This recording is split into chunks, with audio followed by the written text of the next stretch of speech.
Games can cost a lot, but some absolutely don't. Hi folks, it's Falcon, and today on gameranx, 15 awesome free games that were released in 2019. Now, a quick disclaimer just to make it abundantly clear, there are a ton of great free games that were released in previous years that you can get right now, and you should. We just wanted to focus on games from this year, because otherwise this video would be basically impossible. Without any further ado, starting off at number 15, it's Quake RTX, which I'm gonna go ahead and say is probably the best possible advertisement for Nvidia's ray tracing technology. They got Lightspeed Studios to go ahead and remake Quake 2, taking full advantage of, like I said, Nvidia's new technology. It's Quake 2. If you know what Quake 2 is, it's a classic FPS that's just without a doubt one of the best ever, and it looks better than it ever has before. Obviously, it still retains all of its old 3D models, but as far as atmosphere, completely different. If you've never played Quake 2, I'm gonna go ahead and say, it's a game you should play. As far as that era of FPSs, it's pretty much the best. And again, it just looks amazing now. And to remake it and just give it away, perfect idea. Great idea, Nvidia. And a nice big thanks to Bethesda for letting them do it. Moving on to number 14, the Warframe EMPYREAN expansion, which is not necessarily just an expansion. They're saying, well, this is more about connection. And in a way, you could almost call it the next version of Warframe, because what they're attempting to do is connect everything that they've done in the previous release new open world, add new thing mode. So what they've done is added space. You can have a spaceship, and you can traverse Warframe. It's, frankly, very cool. You can recruit NPCs to be the crew of your ship, which is also very cool. Now, the reason we've put this at number 14 is because we have no idea when it's coming out. Supposedly, it's going to be this year, and we haven't been able to play it, so we didn't feel right putting it really high on the list of great games that you should play this year that were released for free. That being said, this looks like an expansion that's going to make Warframe into a much more unified experience, and maybe kind of act like a sequel would if they were going to release a sequel. It's the big jump in Warframe, and I'm pretty excited for it, because Warframe's always been a pretty cool game. We'll definitely keep you updated as to when it comes out, but keep an eye out.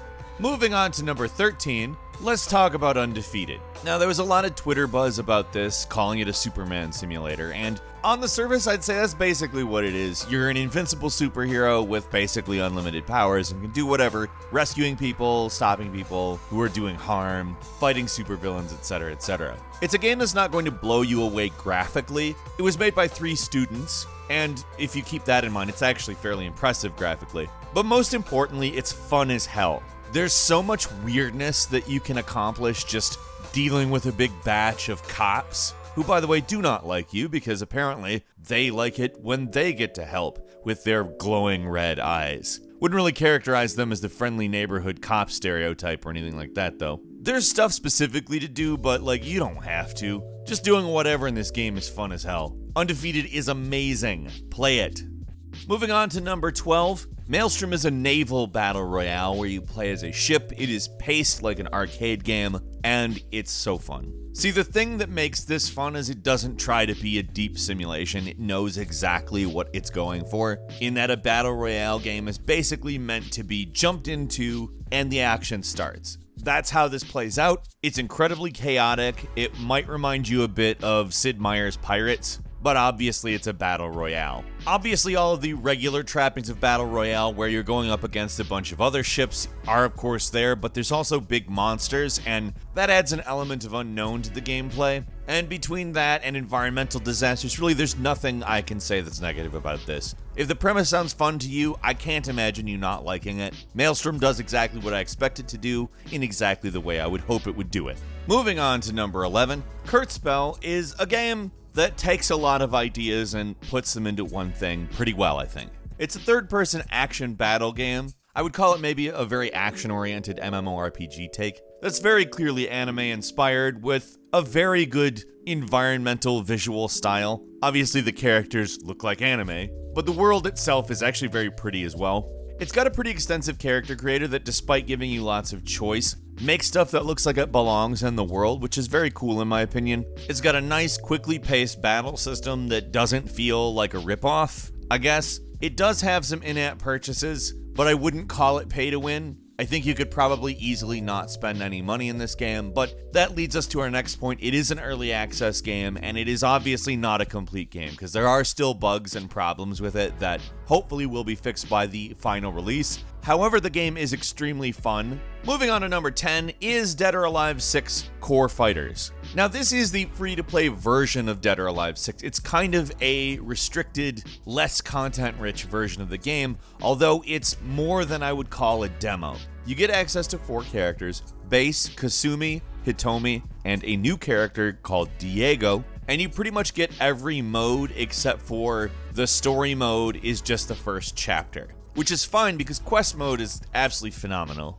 And if you're interested in the online multiplayer aspects of the game, you can participate with this version of the game. There's 2 ways you can buy more content for the game if indeed you're interested in it. There's a la carte, but you'll end up spending a lot more that way. If you want to play through the story mode and want to get all of the characters and all that, just buy the full thing. You'll end up spending less. Moving on to number 9. Hey, do you want Portal with weapons as an arena warfare game? Well, Splitgate Arena Warfare is that game, and oh my god, yes. Absolutely 100% yes. Basically, imagine Halo plus Portal. That's this. And it is in every way exactly as good as it sounds. Seriously, it plays so much like Halo and so much like Portal. There's nothing to explain. You will get it immediately as you are playing it if you are familiar with both of these games. It's also a game that has been marketed really badly and deserves tons of attention because it's great. If there's any game on this list that deserves more attention than it's gotten, it's definitely this one. And if you are a fan of Portal and Halo, again, play this. It's everything you would want from both games being combined into one thing. Seriously, Splitgate Arena Warfare. Go now. Moving on to number 8, it's Warmode. Now, Warmode is not a particularly complex game. It is a old school shooter, which gives you a couple of modes and doesn't try to fleece you with pay-to-win stuff. I would prefer if games didn't have any microtransactions, but for a small dev like this releasing a free game, this is a model in how to do it without being intrusive and bad. It's generally just cosmetics and every purchase in the game is $1. Now, I just want to emphasize very much that this is an old school shooter. It has every problem and every charm of a very old school game, and I think that's the main reason to play it, honestly. Moving on to number 7, it's Minion Masters, a, quote, fast-paced hybrid of deck builder, MOBA, and tower defense. I'm gonna just go ahead and say it's kind of a faster-paced, more elaborate Clash Royale that brings a little bit more to the table as far as what you can do. To differentiate, I would say it is a lot faster-paced and much more oriented around larger numbers of characters on screen, and I would say even necessitates some strategies that make me think a little bit more of RTS than MOBA, but it's obviously still very much a MOBA. At its heart, it brings a lot to the table that you've probably seen before, but it's done so well and with a different pacing and feel that makes it, I think, more than the sum of its parts. Moving on to number 6, Black Desert Online, which is, as it describes itself, a sandbox living world MMORPG. It's a game where an absolute ton is going on at any given moment, and for a game that has as much going on in it, including your fishing, your trading, economy, etc., it has some of the best combat in this type of game you would expect. It is very grindy, but the battle system is rewarding and fun to play, so, I mean, that, in my opinion, trades itself pretty well. It's a hard game that, frankly, if you don't want to lose, you shouldn't play, because there are times that it's not entirely fair, but it's actually a very large amount of fun, and it almost doesn't matter.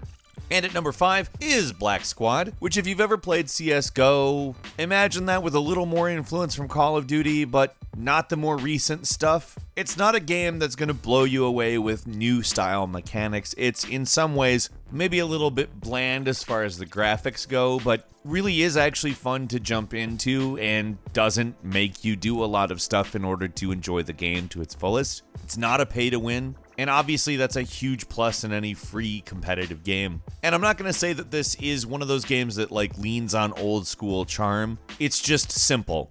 Moving on to number 4, it's Dota Underlords, which is a spin-off of Dota that is more or less a auto chess game, and it nails it. It just does it right. It takes some of the aspects that you know and love from Dota. It does actually bring a nice amount of challenge to the table, and you probably will lose for a while as you're playing, but you will have a hell of a lot of fun doing it. It's really entirely about strategy and less about razor-sharp reflexes or anything like that. Keeping in mind, this is basically Valve's version of a game somebody else developed. It's not the most original thing, but it's the official one, and it's got a lot of might behind it. It's doing really well as far as I'm concerned. Number 3 is Dauntless. Dauntless is a Monster Hunter free-to-play. That's the best way to describe it. It actually pares down a lot of things that make it a more constant gameplay loop, where you fight these huge monsters, gather loot, craft, get back to fighting monsters. It does a good job of differentiating from its different types of weapons and gives you a nice progression for simply using them and constantly moving forward. It's also got great graphics, a very unique look to it, and if you like the gameplay in Monster Hunter and are looking for an experience where you can just kind of do that without any of the extra stuff, this is what to play. I mean, it's incredibly fun. The microtransactions are cosmetic only and don't punish you for not buying them. Basically, if you want to do Monster Hunter combat only and still retain good progression mechanics, here you go. This is it. Coming in at number 2, Apex Legends is a game that I did not expect to be good. It just kind of came out of nowhere and seemed like, oh, another Battle Royale game. But as it turns out, it takes the best mechanics from the non-mech gameplay in Titanfall and gives you that in a Battle Royale. It also brings in a sort of squad element to it, if you so desire, that I think works better than a lot of Battle Royale squad stuff. That being said, the real reason to play it, like I said, is the non-mech Titanfall gameplay in a Battle Royale. It just works. It works really well. I love the movement mechanics. I love sliding around, and even if I do badly, it feels very cool, and that's always satisfying. Give it a shot, Apex Legends. If you haven't played it by now and you like Battle Royales, what are you doing?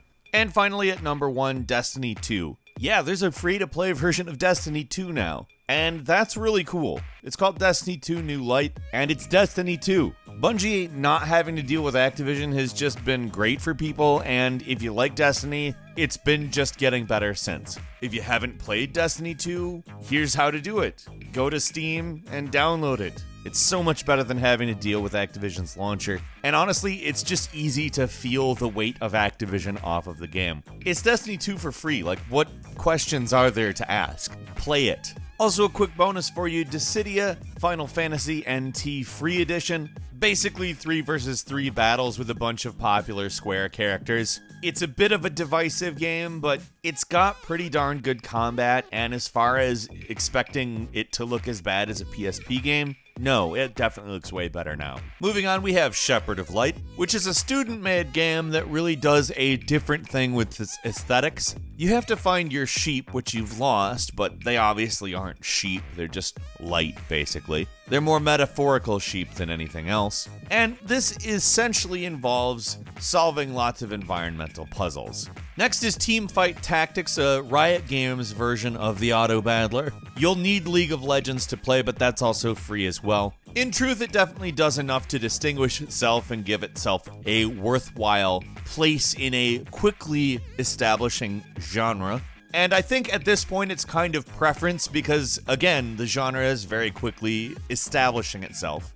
Which out of these games have you played? Share your experiences. And if you like this video, please click like. If you're not subscribed, now's a great time to do so. We upload brand new videos every day of the week. And the best way to see them first is, of course, a subscription. So click subscribe and don't forget to click the notification bell. As always, we thank you very much for watching this video. I'm Falcon. You can follow me on Twitter @FalconTheHero. And we'll see you next time right here on GameRanx.